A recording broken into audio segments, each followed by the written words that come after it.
Hi friends, welcome back to my channel. ఏవండి, చాలా days ఉన్నాయి కదా! Mother's day, women's day, horticulture day, doctors day ఇలా చాలా అండి. మే డే ఇలా ఉన్నాయి కదా! కానీ నాకండి ఈ డేస్ అన్నిట్లో కూడా నాకు చాలా ఇష్టమైన డే ఒకటుందండి. అదేంటో తెలుసా అండి? Father's day.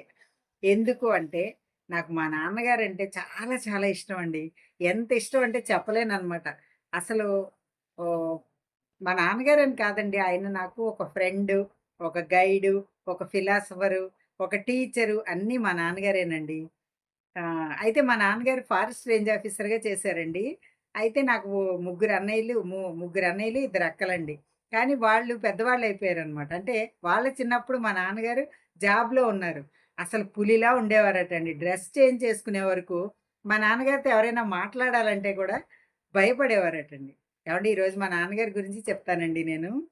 చెప్పకుండా అలా అనకుండా మీకు ఇవన్నీ చెప్పేస్తున్నా కదా! అయితే మా నాన్నగారి గురించి తలుచుకుంటేనే నాకు ఆనందం అండి. అందుకని అలా చెప్తున్నాను. అయితే అండి వాళ్ళందరూ భయపడేవారండి. కొంచెం ఎవ్వరికీ కూడా మా నాన్నగారి దగ్గర నాకున్నంత చనువు లేదు. ఎందుకంటే నేను కొంచెం పెద్దదాన్ని అయ్యేసరికి మా నాన్నగారు రిటైర్ అయిపోయారు. ఖాళీ టైం కదండీ! గార్డెనింగ్ చేసేవారండి. ఎన్ని మొక్కలు పెంచారంటే ఆ రోజుల్లోనే మా నాన్నగారు మల్లి చెట్లండి ఉదాహరణకి చెప్తున్నా. మల్లి చెట్లు రాత్రుళ్ళు మా అమ్మగారు ఇన్ని పూలు కోసి, మాలలు కట్టి, చుట్టుపక్కల ఉన్న వాళ్ళందరికీ ఇచ్చేవారండి. ఇచ్చిన తర్వాత తెల్లారి కొమ్మల్లో దాక్కున్న మల్లెపూలు కూడా అన్నుండేవండి. మొగ్గలు కోసేయిగా. అంతలాగండి. చాలా బాగా అనమాట పెంచేవారు. మందారాలైతే ఎన్ని వెరైటీలుండేవోనండి. అలా అనమాట. చాలా అనమాట. అలాగే కూరగాయలండి. అంటే ఇవన్నీ మా నాన్నగారు నాకు ఆదర్శంగా మొక్కలు పెంచడం అభిరుచి మా నాన్నగారి నుంచే వచ్చిందండి నాకు. అయితే కూరగాయలండి. ఏ రోజు కాసిన కూరగాయలు ఆ రోజు కోసి తెచ్చేవారు. ఆయన కోసి తెచ్చిన కూరగాయే మా అమ్మగారు వండాలనమాట. అవే చిక్కుడుకాయలనుకోండి ఆయనే ఒలిచేవారండి. ఒలిచి మరీ ఇచ్చేవారనమాట. పొద్దున్నే అండి గొప్పులు తవ్వడం మొక్కలకి, తర్వాత బాయిలర్ అంటించడం ఇలాంటివన్నీ చేసేవారండి. రిటైర్ అయినా సరే మా నాన్నగారు విశ్రాంతి అయితే తీసుకోలేదు. మొక్కల్లో మాత్రం చాలా పని చేసేవారు. కూరగాయలంటే ఆ రోజుల్లోనే ఆగాకరకాయలు, తర్వాత ఇప్పుడు ఏమంటున్నారండి రెడ్‌గా ఉంటాయి కదా! అరటిపళ్ళు. ఎర్రముకిరి అనేవాళ్ళం మా వైపు. ఇప్పుడు వాటికేదో పేరు పెట్టారు. అవి కూడానండి ఆ ఎర్రటివి కూడా పండించేవారు మా ఇంట్లో. మొక్కజొన్న కండులు, బెండ అయితే అండి ఇప్పుడు ఎర్ర బెండ, రకరకాల బెండలు ఇవన్నీ ఇప్పుడొస్తున్నాయంటున్నారు కదా! అప్పుడే వచ్చాయండి. ఎర్రబెండ మేము అప్పట్లోనే కూర తిన్నాం.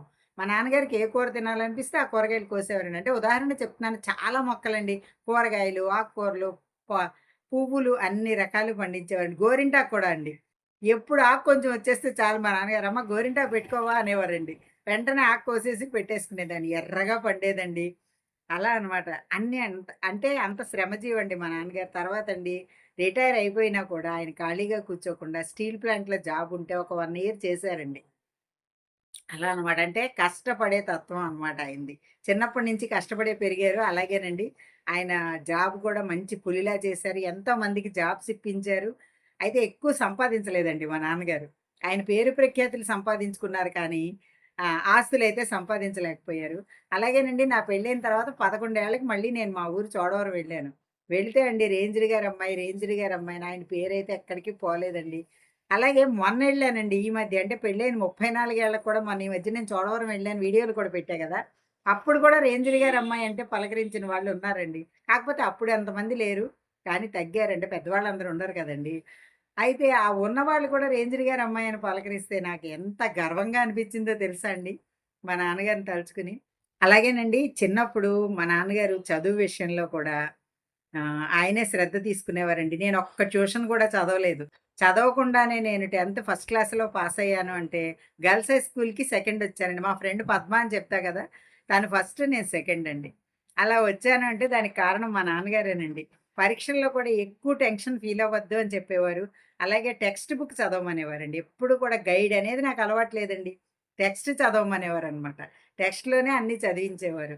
అసలు ప్రతి పదానికి మీనింగ్ చెప్పేవారు. అర్థం చేసుకొని చదవాలమ్మా. కంటతా పడితే అది అర్థవంతమైన సమాధానం అవ్వదమ్మా అని అర్థం చేసుకొని చదవమనేవారండి. ప్రతి పాఠాన్ని ఆయన చక్కగా వివరించి చెప్పడం. ఇంగ్లీష్ గాని, మ్యాథ్స్ గాని, మ్యాథ్స్ నాకు అప్పట్లోనే 91 వచ్చాయండి 100కి. ఎందుకంటే ఆ 9 బిట్స్ కూడా మాకు బిట్స్‌లో పోయింది. ఆ 9 మార్క్స్ ఎందుకంటే అవి కాంపోజిట్ ఇచ్చారు. మాకు కాంపోజిట్, జనరల్ అని 2 రకాలుండేవి మ్యాథ్స్‌లో. ఇప్పుడు అదేం లేదులెండి. మొత్తం అంతా ఒకటే ఉంటుంది. అలా అండి. ఆ 9 మార్క్సే తగ్గినియి నాకు. 91 వచ్చాయన్నమాట.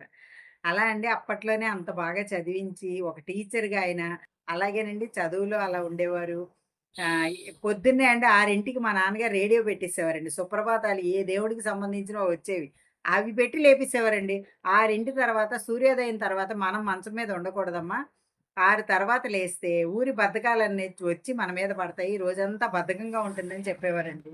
మరది ఎంతవరకు నిజమో నాకు తెలీదు కానీ లేపేసేవారు. ఆ రేడియో ఫుల్ సౌండ్ పెట్టేసరికి లేచిపోయేదాన్నండి. అలాగే మా నాన్నగారితో పాటు ఆ మొక్కల్లో తిరగడం అలవాటయింది. మొక్కలకి నీళ్లు పోయడం అండి. అంటే పెంచడం అప్పట్లో నాకు తెలీదు. కానీ మొక్కలకి నీళ్లు పోయడం ఇంట్రెస్టింగ్‌గా ఉండేదండి. నుయ్యుండేది మాకు. ఆ నూతిలో నీళ్లు తోడి మొక్కలకన్నిటికి పోసేదాన్నండి. అలా అన్నమాట. పెళ్లి కూడా ఆయన ఇష్టం, నా ఇష్టం కలిసిన పెళ్ళే చేశారండి. అలా ప్రతి విషయంలో మా నాన్నగారు నాకెంత సపోర్ట్‌గా ఉన్నారంటే అంత సపోర్ట్‌గా ఉన్నారు. ఆయన్ని ఈరోజు మర్చిపోలేమండి. అలాగేనండి మా అమ్మగారిని అస్సలు లెక్క చేసేదాన్ని కాదు నేను.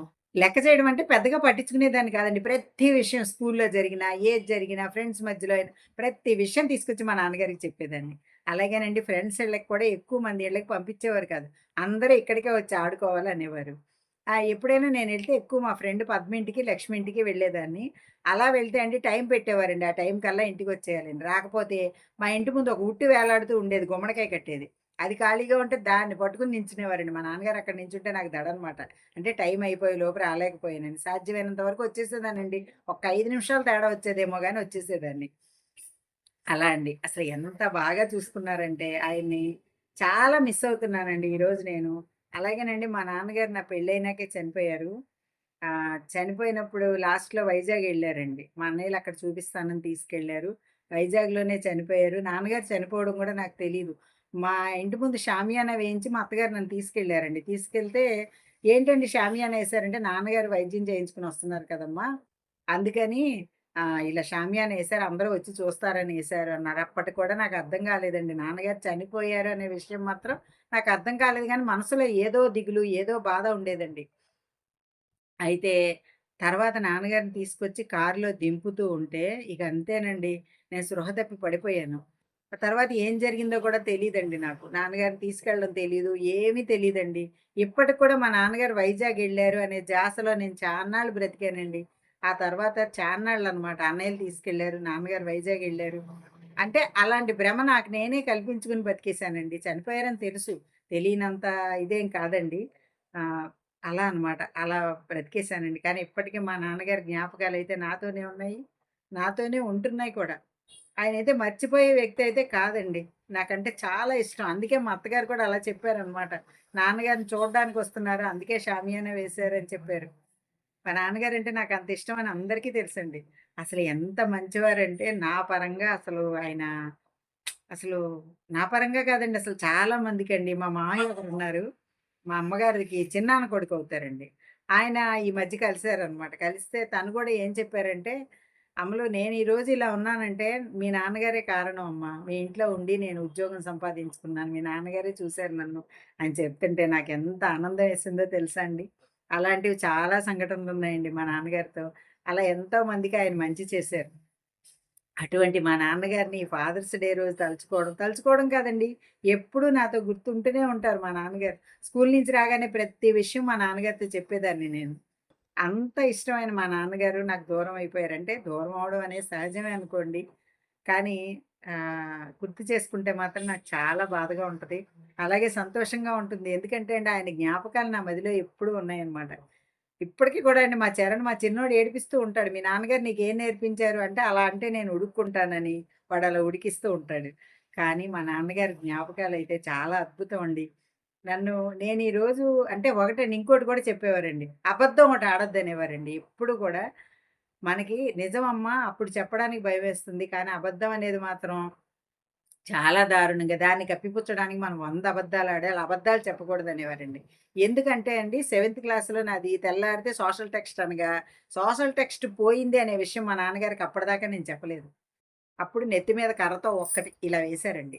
వేసి ఆ రోజు చెప్పారనమాట. "అబద్ధం ఆడకూడదమ్మా! నువ్వెందుకు టెక్స్ట్ పోయిందని నువ్వు చెప్పలేదు. నిజం దాచడం కూడా అబద్ధం ఆడడం లాంటిదే" అని. ఆ! దాదాపుగా నేను అలాగే ఉంటానండి. సాధారణంగా చెప్పేస్తూ ఉంటానేమో జరిగింది గానీ, కల్పించి చెప్పడాలు, అబద్దాలు ఆడ్డాలయితే నాకు రాలేదండి. నేను ఆడను కూడా. సాధారణంగా జరిగింది చెప్పేస్తూ ఉంటాను. అదైతే మాత్రం నాకు అలవాటే. అస్సలు అబద్దాలు ఆడరా మీరంత సిన్సియారిటీ అంటే నేను చెప్పలేను. ఎందుకంటే అండి కొన్ని కొన్ని అత్యవసర సమయాల్లో ఆడవలసొస్తుంది కొన్ని పరిస్థితుల ద్వారా, మన అనుభవాల రీత్యా. అవి అయితే తప్పదండి. కొన్ని కొన్ని జీవితంలో జరుగుతూ ఉంటాయి. కానీ మా నాన్నగారైతే నాకు మంచి సిన్సియారిటీ నేర్పారండి. ఆయన ఉద్యోగం చేసి డబ్బు సంపాదించకపోయినా మరి మంచి పేరు ప్రతిష్టలు సంపాదించుకున్నారు. ఆ పేరు ప్రతిష్టల వల్ల ఈ రోజుకి మాకెవ్వరికీ మా నాన్నగారి కన్న సంతానానికి లోటు లేకుండా జరుగుతుందండి. అదైతే నేను చాలా గర్వంగా చెప్పగలను. అందరికీ హ్యాపీ ఫాదర్స్ డే అండి. ఇంతకీ ఈ వీడియో మీకు నచ్చిందా? ఇంకా చాలా ఉన్నాయండి మా నాన్నగారి గురించి చెప్పాలంటే. చెప్తూ ఉంటే వీడియో చాలా లెంగ్త్ అయిపోతుంది. హ్మ్. ఇంతకీ మీకు ఈ వీడియో నచ్చిందా? నచ్చితే like, share and subscribe my channel. Thank you.